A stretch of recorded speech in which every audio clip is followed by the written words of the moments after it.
Maio Amarelo. No trânsito, enxergar o outro é salvar vidas. Hoje, mesmo falando, inclusive falando sobre o Maio Amarelo, que é um assunto tão importante, né? Que é um assunto, assim, imprescindível. Você precisa saber do que se trata o Maio Amarelo.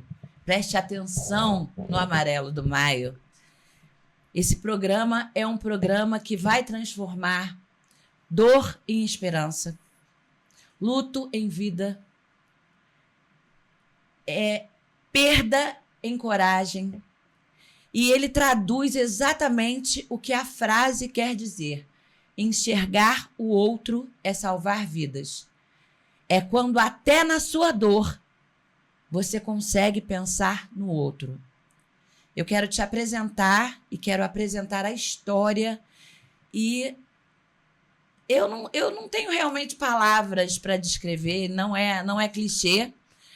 O seu José Ricardo, que é o presidente da Fundação Luiza. Seja muito bem-vindo ao programa Luciana Lamela Sem Filtro. E eu quero já de antemão dizer que o senhor me inspira. Obrigado, Luciana. Muito obrigado.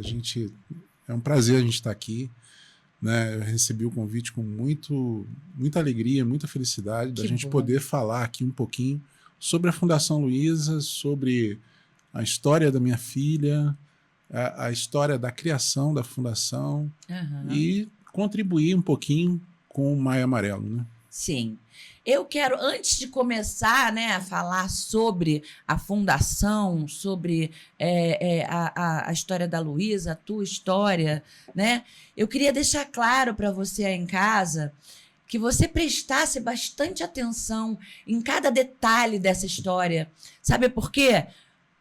Se você assimilar, se você tiver a sensibilidade de entender, né, como é que isso foi transformado, como é que essa vida virou de cabeça para baixo, você vai entender o fundamento da campanha do Maio Amarelo e, se não, todas as campanhas que são feitas para salvar vidas, né?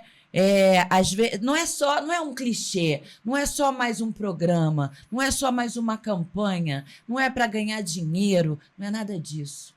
É para que você mude, para que você perceba que você pode fazer a diferença e você pode salvar vidas. Seu Zé Ricardo, existe uma história por trás dessa causa, né? E é uma história de amor. Eu vou ler porque eu achei, assim, foram minhas palavras e eu não quero esquecer de nada. Eu já estou emocionada. Antes da fundação existe uma história de amor e uma dor muito grande que nasceu com ela. Mas com ela nasceu uma missão. Em que momento o luto virou propósito? Você vai me dizer daqui a pouco. E o que fez você transformar uma tragédia pessoal numa causa pública para salvar pessoas? Você também vai me dizer daqui a pouco. Mas primeiro eu queria que você falasse da Luiza. Quem foi a Luiza? A Luiza, falar da Luiza, o pai falar da Luiza é uma coisa que seria até, vamos dizer assim, difícil, né? Porque eu vou rasgar elogios. Minha filha, ela tinha... sempre foi uma pessoa muito especial. Ela é a segunda de um relacionamento de amor, um relacionamento de muito carinho que eu tinha com a minha esposa.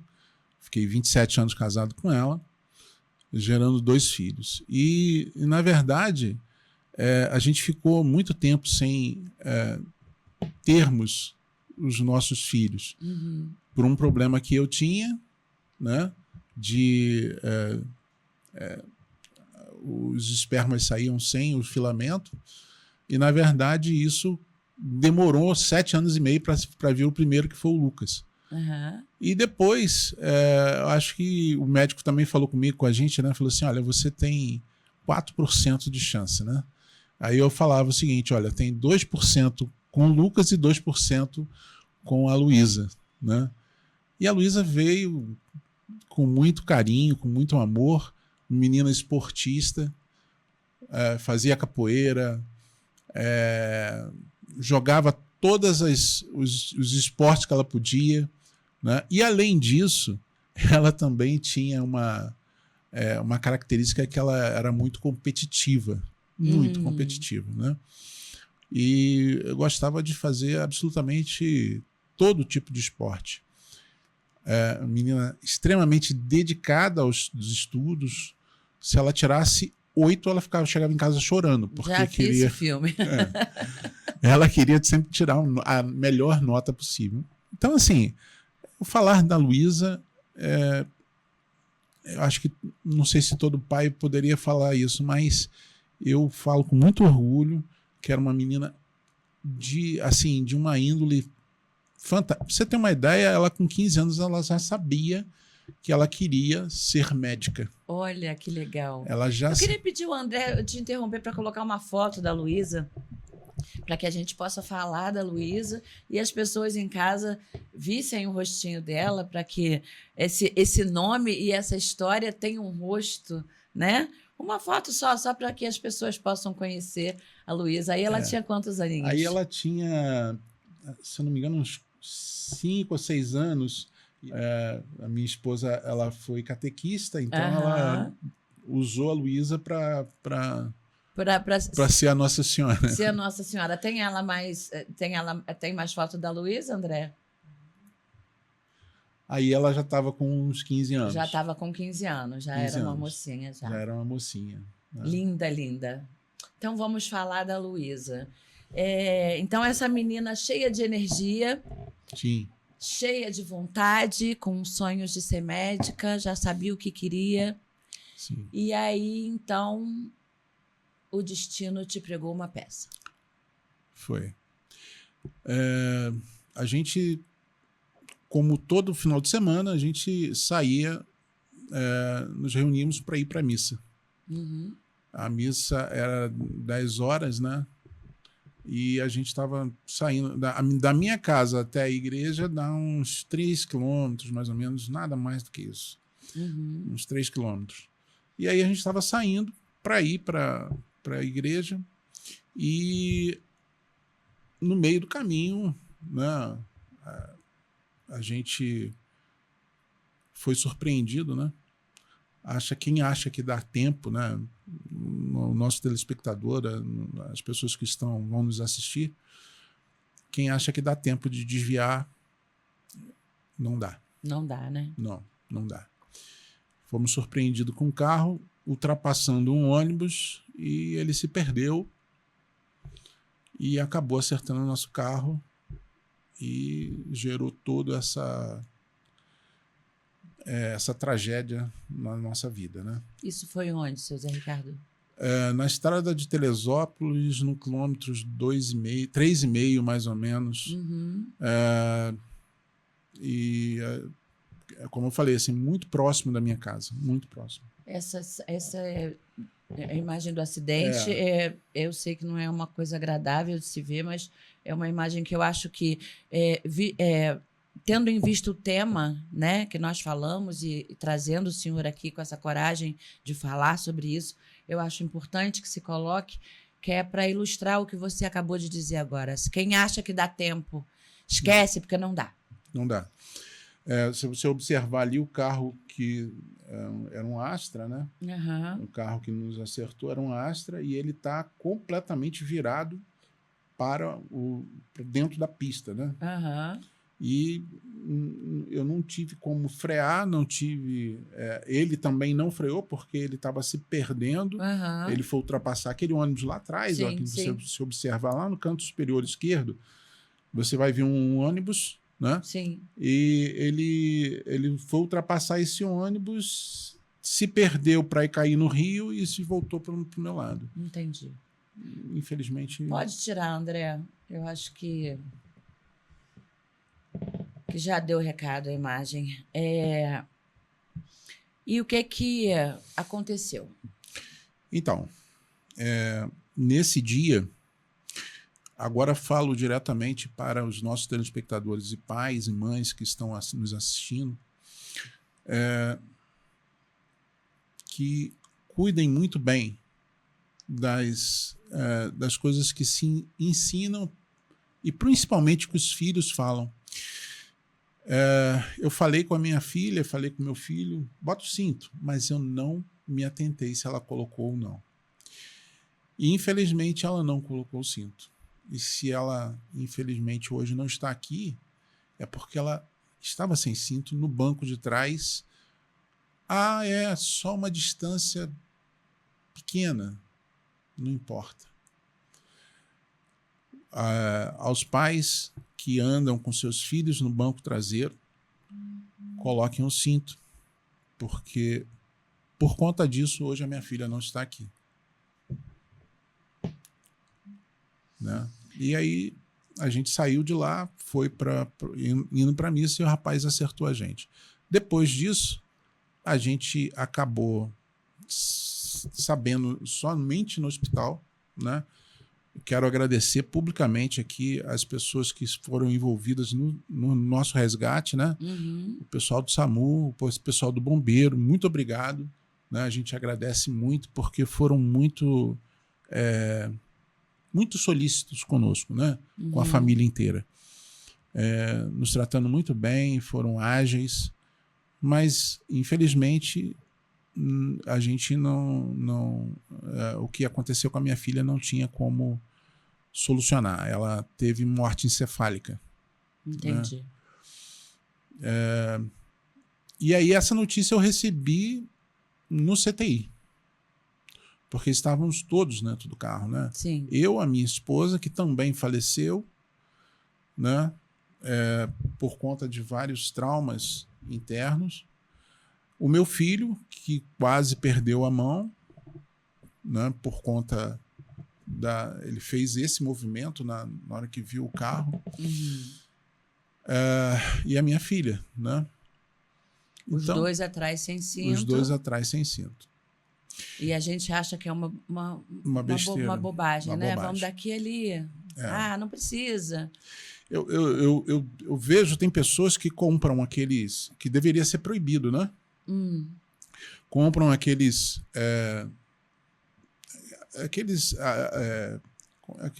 ponta do cinto para o carro não ficar apitando.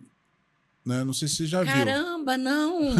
Tem pessoas que compram aquela ponta do cinto porque não quer ouvir o carro apitando, né? Só para não botar o cinto. Só para não pôr o cinto. Isso deveria ser proibido e as pessoas, se fossem pegas nessa situação, deveriam ser multadas, né? Com esse acessório, né? Então, assim... tinha que ser. Infelizmente. Né? Mole não. Olha, eu vou te falar que... Quanto tempo tem isso, seu Zé Ricardo? Foi no dia 1º de novembro de 2020, em plena pandemia. Em plena pandemia. Nós fomos levados para o Hospital Santa Teresa. Quero aqui também agradecer o pessoal do Hospital Santa Teresa, que também fomos muito bem tratados, né, com todos os médicos, o corpo clínico, né, o pessoal do Santa Teresa nos trataram muito bem.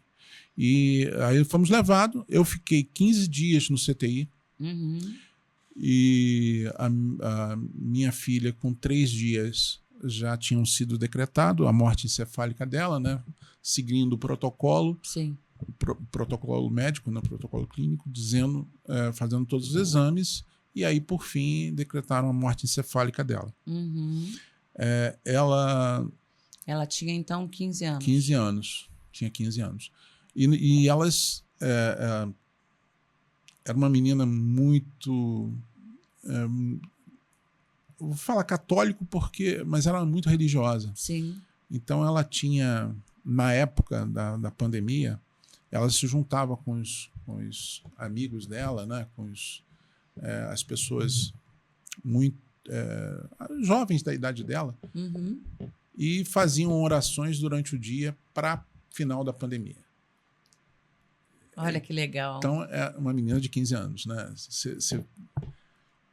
E não é só isso, né? Como eu falei, né, Tem uma outra oportunidade, eu falei que ela já tinha, com 15 anos, já sabia exatamente o que ela queria fazer. Ela queria ser médica. Ela né? queria servir, ela queria cuidar. Ela falou com a avó dela, a avó materna, a dona Vera, que virou minha mãe. Uhum. Perdi a minha mãe também logo depois. E ela virou minha mãe porque ela cuidou de mim 1 ano e 8 meses. Caramba. E eu na casa dela, né? E ela virou minha mãe. Ela falou com a avó materna dela que ela queria ser médica para salvar vidas. Olha que linda. Queria ser médica para salvar vidas. Então, assim, a gente fala isso com tristeza, mas com muito orgulho, né? Com muito orgulho, porque a minha filha, com 15 anos, já tinha essa consciência que muitos jovens e muitos adultos hoje não têm. Verdade. Ainda mais hoje em dia, né? Eu acho que hoje em dia está muito complicado. Como eu gostaria que esse programa atingisse muitas e muitas e muitas e muitas vidas e muitas pessoas e muitas... que as pessoas entendessem o valor da vida diante do teu depoimento. E como é que você conseguiu, cara, sobreviver, passar por isso dentro do CTI? Ou você estava inconsciente? Como é que era? Eu fiquei 15 dias sem dormir. Entendi. Eu só dormia, efetivamente, quando eles tinham que me apagar para uma cirurgia, né? Eu passei por muitas cirurgias, foram 9 cirurgias. Caramba. Durante esse tempo todo, porque também tive muitas complicações, né? Eu tenho 6 parafusos no maléolo direito, um implante total do acetábulo esquerdo, 6 costelas quebradas, 5 vértebras lesionadas e a alça do estômago rompida. Fiquei 5 meses de cama, sem poder pisar no chão, e tive 2 tromboses por conta disso. Caramba. Uma infecção, que eu ficava com um pique aqui na artéria, no antebraço esquerdo, direcionado direto ao coração com antibiótico direto, né? Então, a gente passou por 5 meses de muita luta para tentar sobreviver. Você tinha que estar aí, né? Você tinha que ficar, né? Não tem jeito. Eu parei, por ser religioso, né? Sim. A gente acaba perguntando a Deus, né? Por muitas vezes eu perguntei a Deus por quê, né? Por quê? E eu acabei parando de perguntar por quê e perguntei o que ele queria de mim. Pra quê? Né, eu mudei a pergunta. E daí me veio, então, essa resposta da Fundação Luiza. Foi nesse momento de consciência e de mudança de pergunta, ao invés do porquê, o pra quê e o que eu tenho que fazer, por que eu estou aqui, por que eu fiquei, porque eu imagino que deva ser... não dá nem para imaginar, mas assim, eu imagino que deva ser isso. Por que eu fiquei? Por que eu não fui também? Por que... Aí, então, você... Quando essa dor se transformou nessa ideia linda? Então, a gente não estava podendo, por conta da infecção, eu não podia receber visitas. A gente estava no meio da pandemia, com tantos problemas e incertezas, né? Problemas e incertezas que as pessoas não sabiam exatamente como fazer, o que fazer com a pandemia. E a infecção que estava persistindo muito, eu poderia perder a perna esquerda, por conta dessa infecção. Então, quando eu pude sair de casa, muitas pessoas vieram falar comigo. Eu estava de cadeira de rodas, né? Foi aí que as pessoas começaram a chegar. A chegar mais, né? Alguns foram visitar, mas poucos tiveram a coragem. Poucos amigos tiveram coragem para fazer isso. E aí, o que acontece? Um amigo me falou assim: Zé, Tu já pensou em falar isso para as pessoas? Porque isso que eu tô falando aqui, eu falava lá. Aham. Tu já pensou em falar isso para as pessoas? Em colocar isso para as pessoas? Por que você não monta uma fundação para falar sobre trânsito, que é uma coisa que a gente, sobretudo na nossa cidade, em Petrópolis, no Brasil inteiro, no Brasil inteiro a gente tem esse problema. Por que você não fala da importância de ter respeito, responsabilidade, segurança no trânsito? Eu falei assim, então tá, eu vou falar, mas eu vou incluir uma outra vertente no nosso No discurso. que é a vertente da doação de órgãos, porque foi o último desejo da minha filha, que a gente realizou isso no CTI. Né? Você conseguiu doar os órgãos dela? Ela 15 dias. Para quem acredita, e eu acredito, né, que Deus tem um plano para cada um, né, de nós.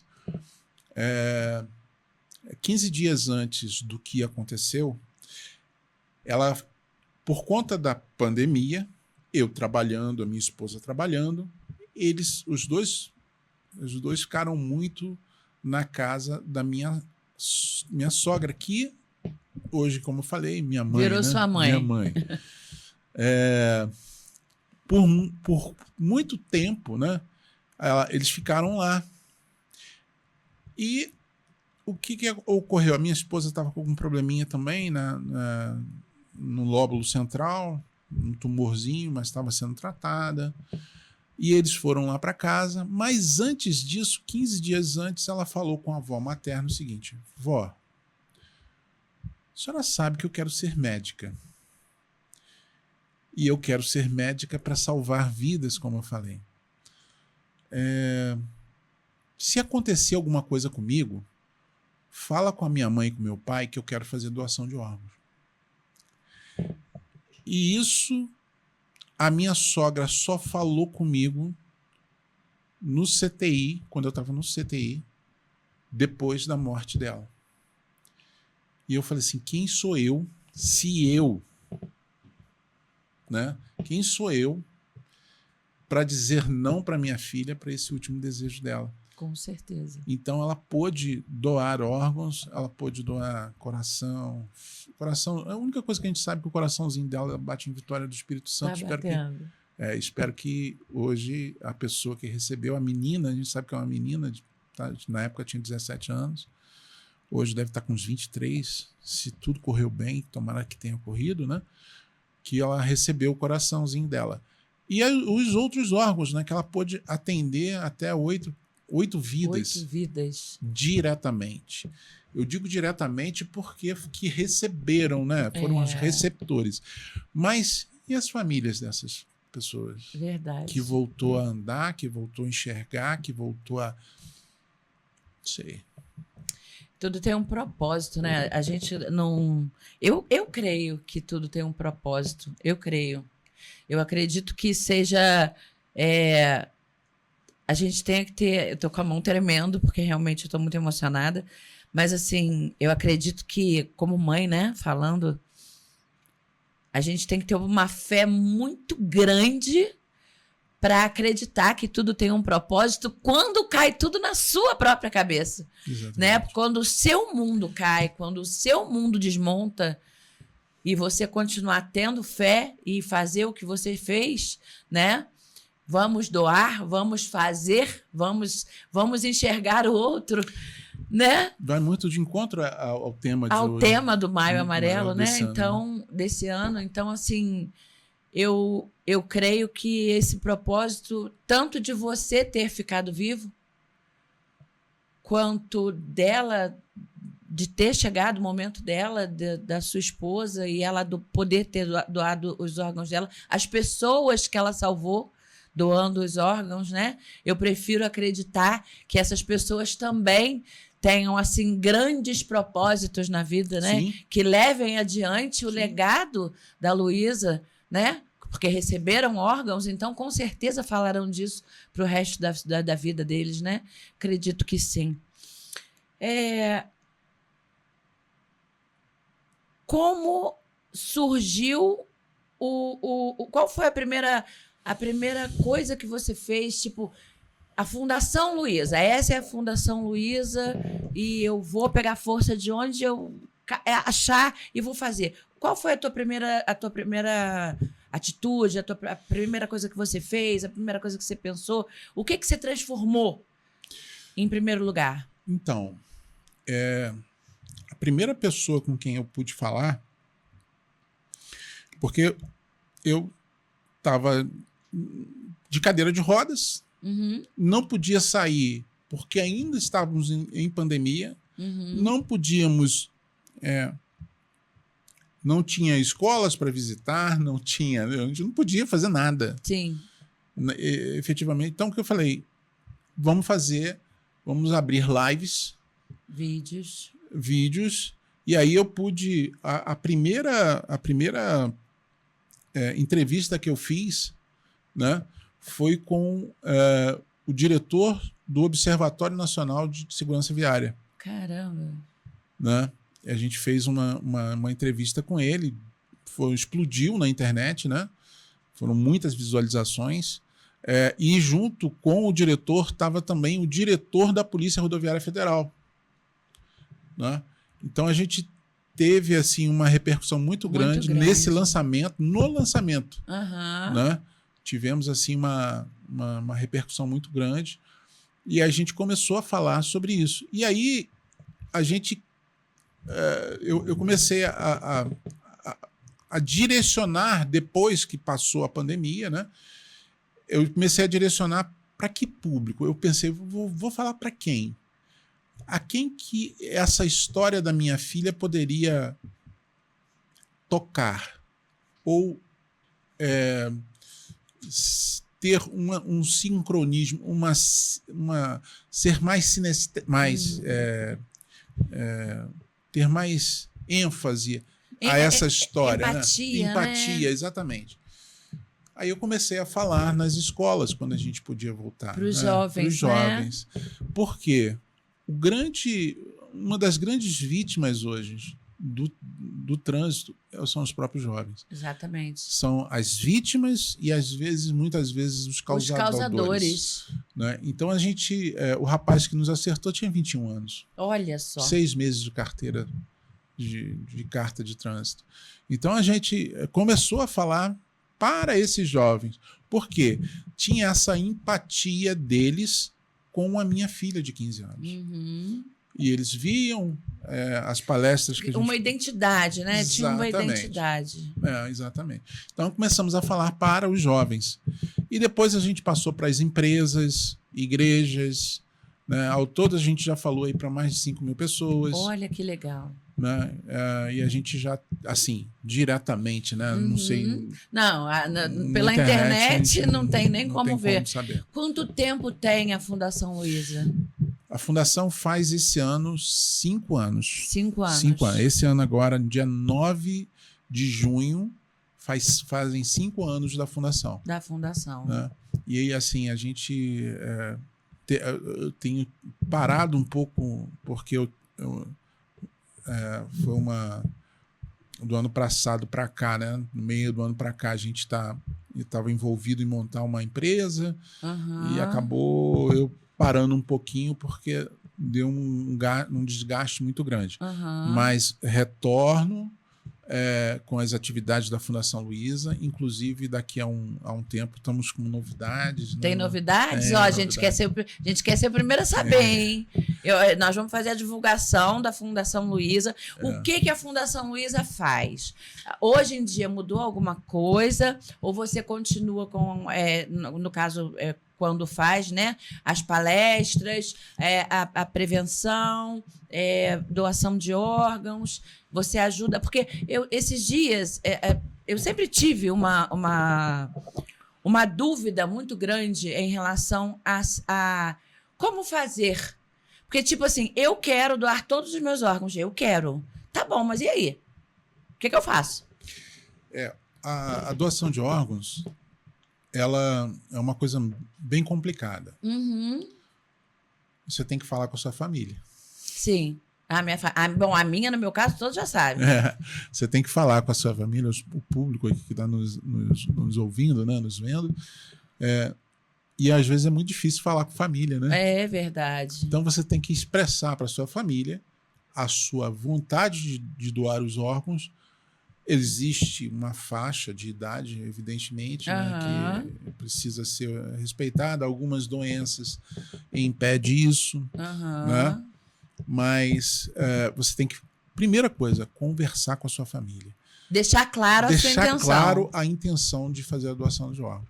E a família, nesse caso, aceitar isso também. Com certeza. Né? Porque depois que você vem a óbito, literalmente quem decide por você não são mais, seus familiares.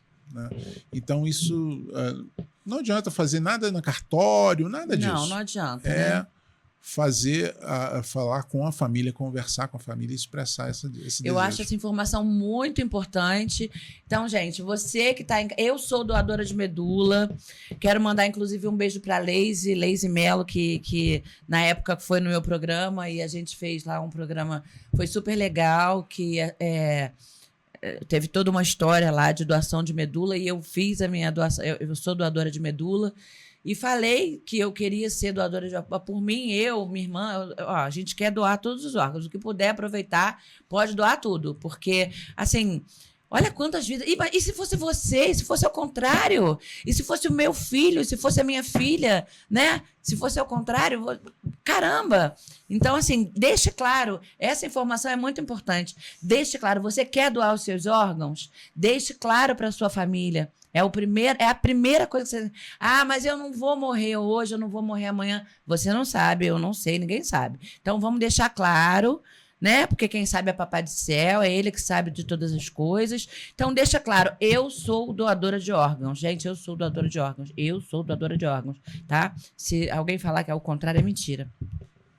E aí, depois disso... Que proporção que isso tomou? Porque eu vi que tu tem uma página lá no Instagram da Fundação Luiza, já estou seguindo e faço questão de, esse programa indo ao ar, a gente divulgar essa página e ajudar a divulgar, porque depois dessa história eu vou te falar uma coisa. Agradeço muito. Então, a gente criou uma página para fazer essas entrevistas e essas lives, né? E para o ar. Né? E isso a gente começou a divulgar isso também nas escolas, né? A gente ia nas escolas e o pessoal acabava correspondendo muito bem a isso, né? Todos os jovens pegavam lá e começavam a seguir rapidamente cada um seguindo lá na página do Instagram e tal, isso foi crescendo. Isso faz uma diferença muito grande, né? Certeza, porque vai chegando cada vez mais longe. Com certeza. E aí, depois disso, a gente começou a fazer trabalhos nas empresas, né? Algumas empresas em Petrópolis. A gente criou, tá divulgando algumas, a Lei Tatiane e a Lei Pedro Caetano, né? Que estão para ser, já estão no último nível, né, para aprovar, em instância lá para aprovar lá no Congresso, né? E a gente, infelizmente, acaba enxergando algumas coisas que a gente não enxergava, né? Dados. Acabei de fazer aqui a inscrição no Observatório Nacional de Segurança Viária para ser um agente aqui em Petrópolis. Que bacana. Fazer um agente do Observatório Nacional. Explica para o povo o que é um agente do Observatório. Então, o agente do Observatório, ele vai tá pegando alguns dados. Qual vai ser a função, no caso? Na verdade, é um certificado que a gente recebe. Entendi. Eu estou falando assim, o que faz um agente? Ele vai estar divulgando, né, alguns dados, vai ter acesso a esses dados nacionais e vou fazer esse certificado. Acredito eu que deva demorar um pouquinho, mas devo tirar agora. Né? Até esse ano aí, devo estar tirando esse certificado nacional, certificado do Observatório Nacional de Segurança Viária. Para que a gente possa. Que infelizmente existia, quando foi criado, o observatório que tivéssemos dados nacionais em 2030 com 16 mil mortes por ano.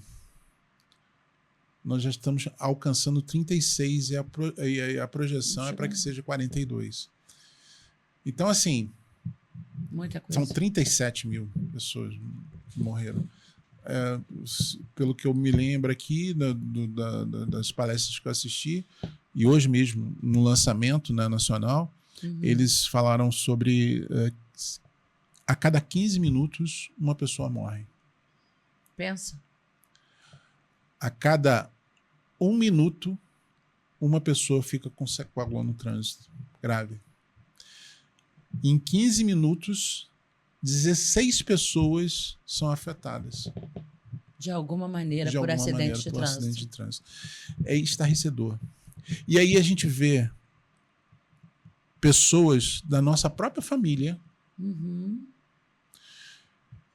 que, sabendo de tudo que aconteceu conosco, ainda bebem e saem com seus filhos. Só uma cervejinha. Às vezes não é só uma cerveja. Não, eu digo assim, a pessoa fala assim, olha, eu já escutei, o absurdo é tão grande que eu já escutei, não foi de uma pessoa só não, várias. Eu dirijo muito melhor quando eu bebo. Infelizmente. Gente, eu tô repetindo a frase aqui, mas pelo amor de Deus, não deixa as crianças escutar isso não, tá? Porque isso é a coisa mais ignorante, a coisa mais burra que uma pessoa pode dizer na vida.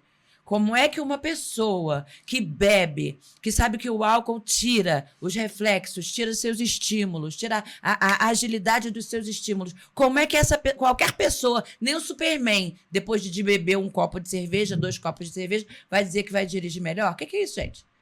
Pelo amor de Deus. Isso é ignorância. E é uma pessoa dessa que leva esse tipo de frase.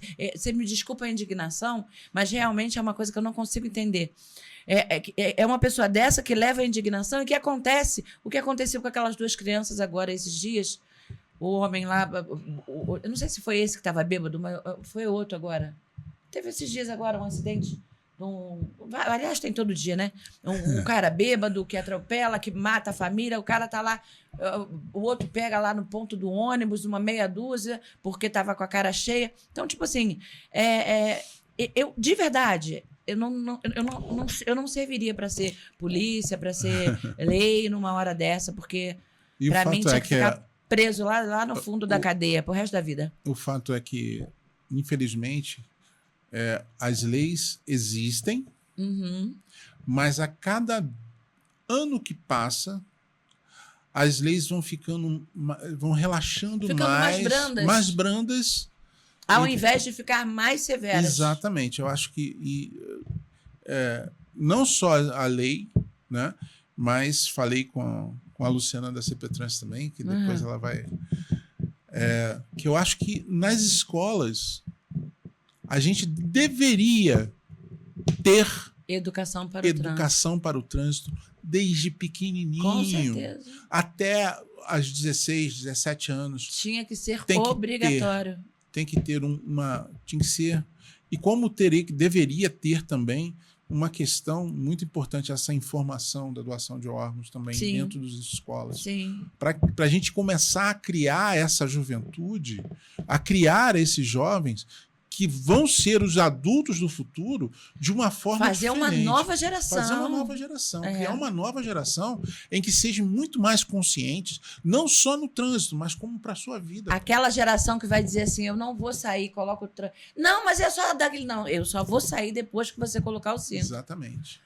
Né? Porque essa é a chata, essa é a que não tem sossego. Ah, que saco, eu não gosto de nunca, ela é muito chata. Vou te abrir meu coração aqui. Pode abrir. Vou rasgar o lugar meu coração. é esse. Essa é a minha maior dor. Eu deveria ter, no dia da ocorrência, no dia do sinistro, ter falado o seguinte: não é bota o cinto. Põe o cinto, senão eu não saio. É essa a minha maior dor. Porque naquele momento faltou o rigor que às vezes um chefe de família, um pai de família tem que ter com seus filhos, né? Ou ponho ou não saio. Ou põe o cinto ou não saio. Talvez essa seja a minha maior dor nesse momento. Eu entendo. Por quê? Se hoje a minha filha tivesse, se a minha filha tivesse naquela época com cinto, ela não teria sofrido absolutamente nada, porque ela só pegou a coluna na fronte dela. Só isso. Ela não quebrou nada. Nada. Então, essa talvez seja a que muitas vezes a gente... eu falo às vezes nas palestras o seguinte: só o meu travesseiro é a minha fronha que sabe o tanto de lágrimas de sangue que eu chorei já. Eu acredito. Porque assim, é muito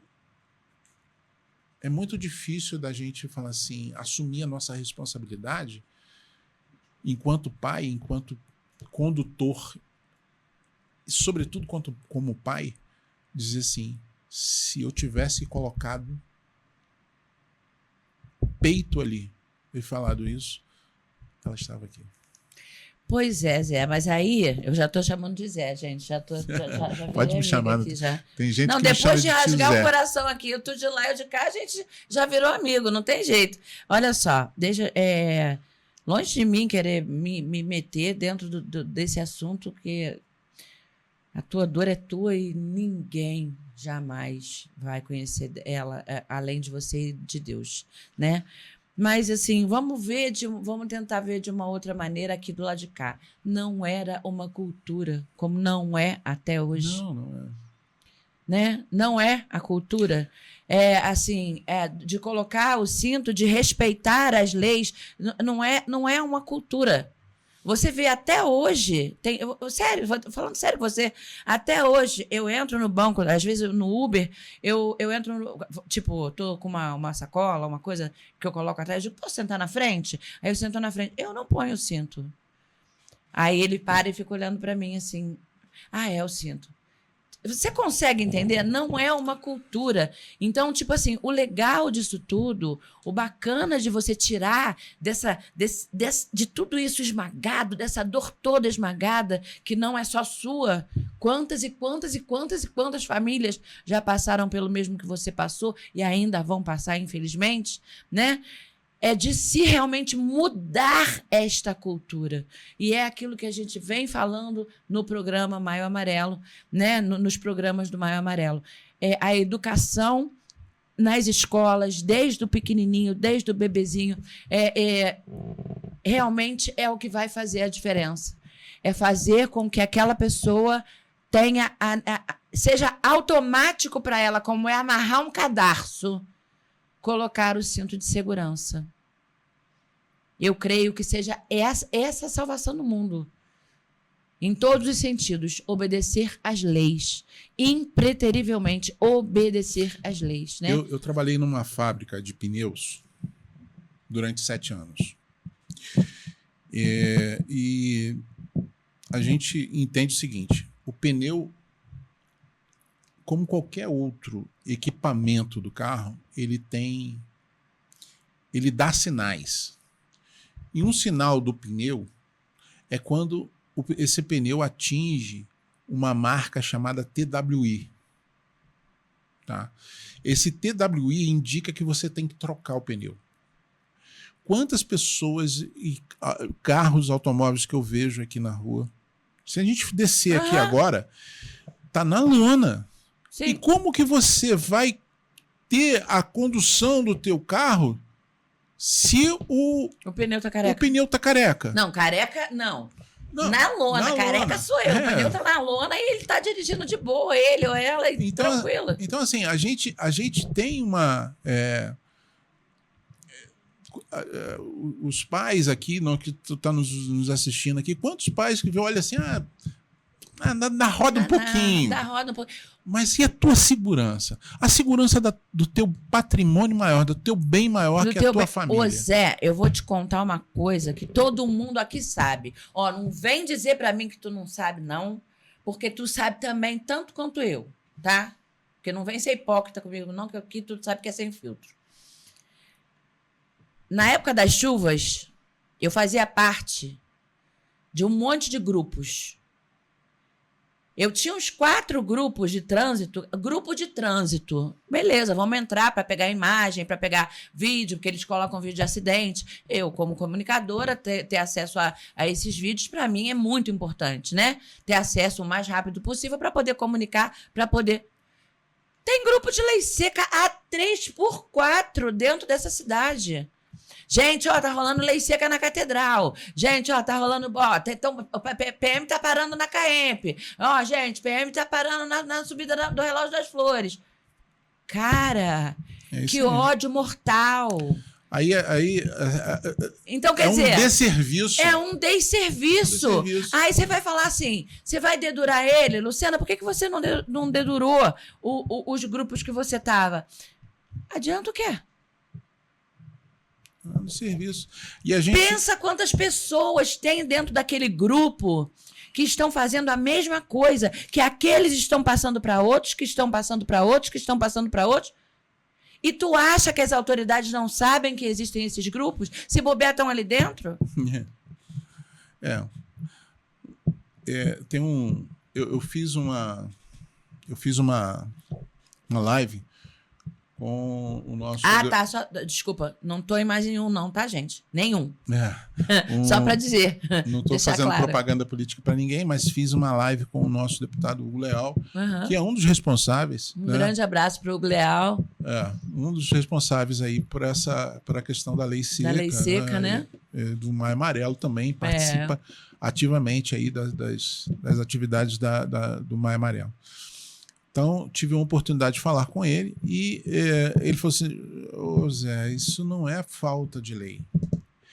Cada lei que se faz, que se aprova, as pessoas deixam gatilhos para que essas leis sejam muitas vezes burladas. Né? E o rigor... Eles vão aparando as arestas, né? E ela acaba ficando desse tamanhozinho. E o rigor, muitas vezes o rigor dessas leis... não são leis que são...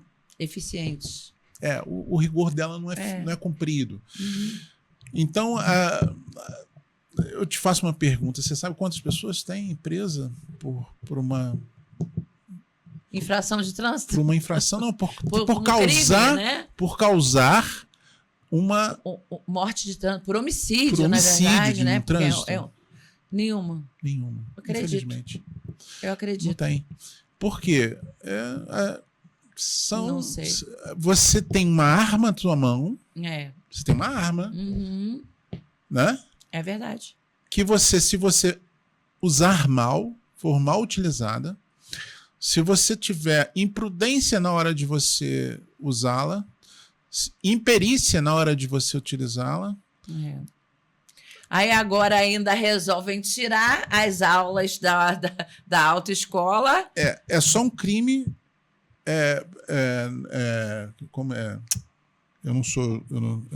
Meu ramo é administração, não sou jurista. Mas é um crime culposo. É um crime culposo. Infelizmente. Eu acho que em algumas vezes é até doloso. Porque quando o cara bebe, ele sabe que ele pode... quando o cara bebe, quando o cara não sabe dirigir, quando ele não tem carteira, quando ele está correndo mais do que deve, quando ele ultrapassa o limite de velocidade, eu acho que aí já teria que ser um crime doloso. Porque ele sabe o que ele está fazendo. É a intenção. Ele tem intenção de fazer besteira. Ele sabe o que ele está fazendo. Quantas pessoas você pode acertar com um 38? 6? Eu tive que fazer conta quantas balas tinha. Com um automóvel, você pode matar até 10 pessoas. Tranquilamente. E às vezes muito mais, né? Porque um vai engavetando o outro. Zé, o que você diria para quem acha que isso nunca vai acontecer comigo? O que eu diria? Eu diria que, meu amigo, você está completamente errado. E não é... Eu achava isso também.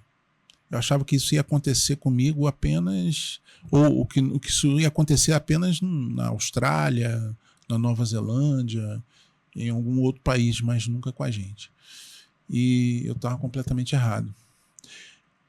Eu, uma pessoa que é extremamente religiosa, né? Sou ministro da Eucaristia, frequentava a igreja desde pequeno, desde novinho, minha esposa, minha filha, meu filho, e a gente nunca pensou que isso poderia acontecer. E eu até pensava assim, poxa, daqui a pouco a minha filha tinha planos para ser médica, minha filha vai querer ir para a faculdade, já vendo juiz de fora, já vendo para juiz de fora, querendo fazer o PISM, não sei o que e tal. E a gente tinha uma casa na Estrada das Arcas, a gente vende a casa e ela vai para lá, ou compra um apartamentozinho para ela lá, ou a gente faz alguma coisa, planos. E esses planos a gente já começou a fazer com ela nova, com 15 anos, 14, 15 anos, já sabendo do que ela queria, a gente já começou a pensar nisso, né? E assim, isso vem como um assaltante, né? À noite ela não avisa. Não avisa. O ladrão, para entrar na sua casa, né? Não. E nem escolhe sexo, cor, não. Raça, não. Situação financeira. Colocaram a foto da minha filha era linda. Linda. O pai é suspeito de não, dizer. mas linda mesmo. Mesmo. Linda. Ela fazia capoeira, na capoeira ela era conhecida como Índia. Verdade. Dessa que ela tá de ladinho, assim, você vê, parece uma índia mesmo. Agora, deixa eu te...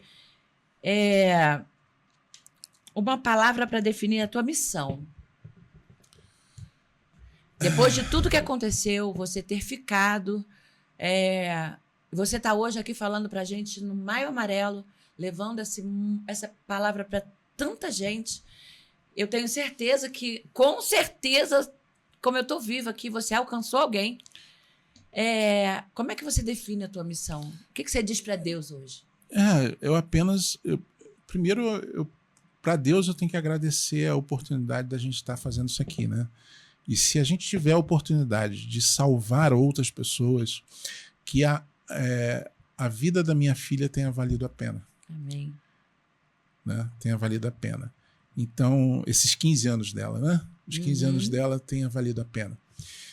E o que eu diria, né, traduzindo isso numa palavra, é esperança.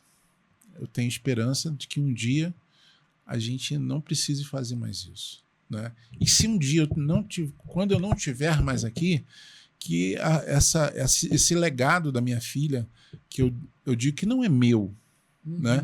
A grande heroína dessa história toda não sou eu. Eu não sou herói de nada. Eu só estou contando a história.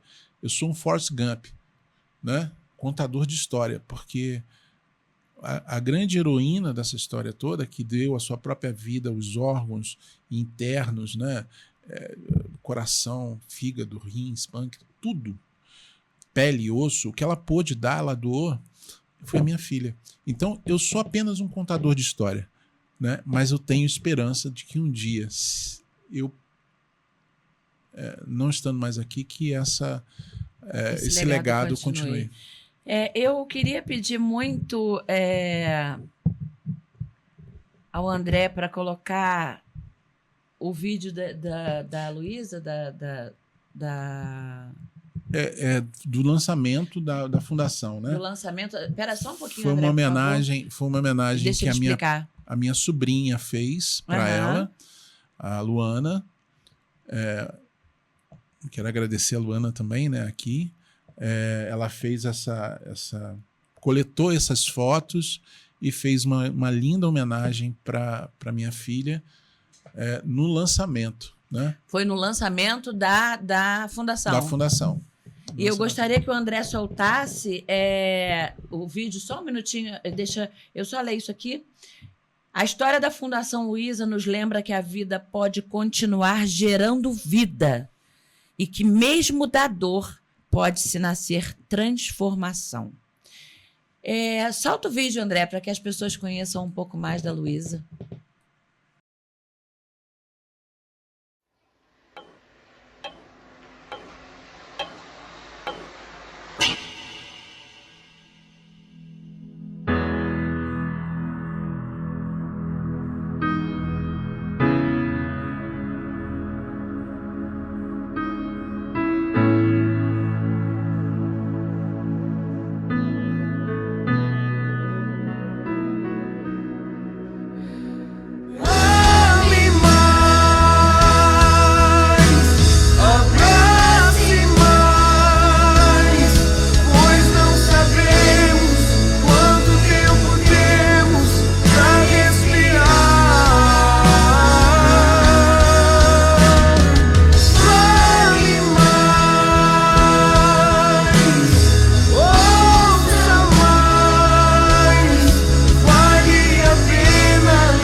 Zé, eu queria te dizer que com certeza tocar alguém, se a gente tiver tocado uma pessoa, se você tiver tocado uma vida, se você conseguir salvar uma vida com a tua história, com tudo que você passou, eu acho que já vai ter, não digo valido a pena, porque não tem como falar valer a pena com tudo isso que você passou. Mas eu quero dizer para você, como mãe, que a tua filha foi, sim, uma heroína. Mas você é o cara. Você é o herói dessa história. Porque isso que você está fazendo, depois de tudo que você passou, querido, isso não é para qualquer um, não. Isso é Papai do Céu tocando a sua vida para que você possa salvar outras vidas. Luciana, eu falo o seguinte, desculpa, eu me emociono também toda vez que eu vejo esse vídeo, não tem jeito. Não tem como. Eu digo o seguinte, se nas considerações finais da minha palestra, eu digo exatamente isso. Uma certeza que eu tenho é que se uma pessoa, e a gente tem ciência de pessoas, a gente não pode divulgar porque isso iria contra algumas regras que não sou eu que faço. Mas pessoas que, por conta da palestra que eu dei, fizeram doação de órgãos de seus entes queridos e puderam salvar outras pessoas. Então, eu não sei que dimensão que isso toma, eu não sei que dimensão que isso pode, de uma certa forma, ter atingido as pessoas. Eu não sei se hoje quem está nos assistindo vai assumir um compromisso de nunca deixar os seus filhos ou quem quer que seja no banco de trás ou no banco da frente viajar sem cinto de segurança. Nem que seja daqui a ali, mas que vai tocar alguém, que tocou alguém, tocou. Se essas pessoas se tocarem por isso, se a gente conseguir que essas pessoas sejam salvas por isso, já valeu a pena. Valeu a pena a gente poder rasgar o coração, como eu digo, abrir o coração e mostrar as entranhas da nossa dor, né? Mas isso, para nós, valeu a pena. E eu tenho uma outra certeza também muito grande, que se fosse ao contrário, se eu tivesse ido e a minha esposa e a minha filha tivesse ficado, Elas teriam feito a mesma coisa. mesma coisa. Porque é uma questão de princípios, né? Muito obrigada pela tua presença. Eu queria deixar só uma coisa Pode aqui. falar. O microfone é todo seu. Eu falei que a gente tinha novidade, né? Ah, é? Tu vai contar a novidade? Posso contar? Claro que deve. Dentro até de secar poucos as lágrimas meses, dentro de poucos meses, a gente vai estar lançando um livro. Caramba! A gente vai estar lançando um livro. Uma árvore chamada Luísa. Que coisa linda! Porque a nossa... depois pode colocar ali a logo, né, da fundação. A fundação é a árvore da vida. Então, a gente vai lançar esse livro, né? Hoje eu faço uma homenagem também, porque eu montei uma empresa chamada Tree Life, que é a árvore da vida. Sim. E faço uma homenagem também em relação à minha filha, através da empresa, do livro que vou lançar, né? E se Deus quiser, vamos em frente. Em frente. Um dia de cada vez. Um dia de cada vez. Deus te abençoe, te proteja, te guarde, e que através desse gesto lindo, porque assim, eu não vou dizer dessa história linda, porque é realmente um dia de cada vez, né? Eu sei bem, eu não sei não, mas eu imagino bem longe, bem distante, o quanto deve ser difícil todos os dias acordar. Então eu sei que deve ser, eu imagino que seja um dia de cada vez, né? A tua vida. E te considero um herói. Meus parabéns, que Deus possa te abençoar e eu tenho certeza que esse programa, que essa história, além de divulgar esse projeto tão importante que é o Maio Amarelo, dentro dele vai salvar muitas e muitas e muitas vidas. Muito obrigada. Muito obrigada. E pode contar com a gente para o livro, para a empresa, para divulgar. Marca a gente lá que a gente vai ajudar a divulgar a fundação. Eu agradeço muito aí, eu agradeço a Luciana também, que Beijo, Lu! Da CP3, né? Que me chamou, que me convidou, né? As pessoas que nos assistirem, quem quiser acessar a fundação, @Fundação Luísa. Nós vamos colocar no texto do vídeo, do programa, nós vamos colocar o @ da fundação e nos stories a gente já coloca direto o link. Isso, curtam, comentem, compartilhem. Com certeza. Isso ajuda no engajamento da gente, né? E que a gente possa, daqui a um tempo, se Deus quiser, né? Vamos falar assim, poxa, o número de acidentes baixou. Em nome de Jesus. Levar a conscientização lá para as crianças, para que elas cresçam e sejam adultos mais responsáveis, sejam adultos que se preocupem com os outros, principalmente que tenham empatia. Sim. Sobre isso. Muito obrigada. Obrigado você. Muito obrigada por você existir e muito obrigada pela diferença que você está fazendo no mundo. E muito obrigado mais uma vez ao projeto Maio Amarelo. E vamos que vamos. Sim. Até o próximo programa.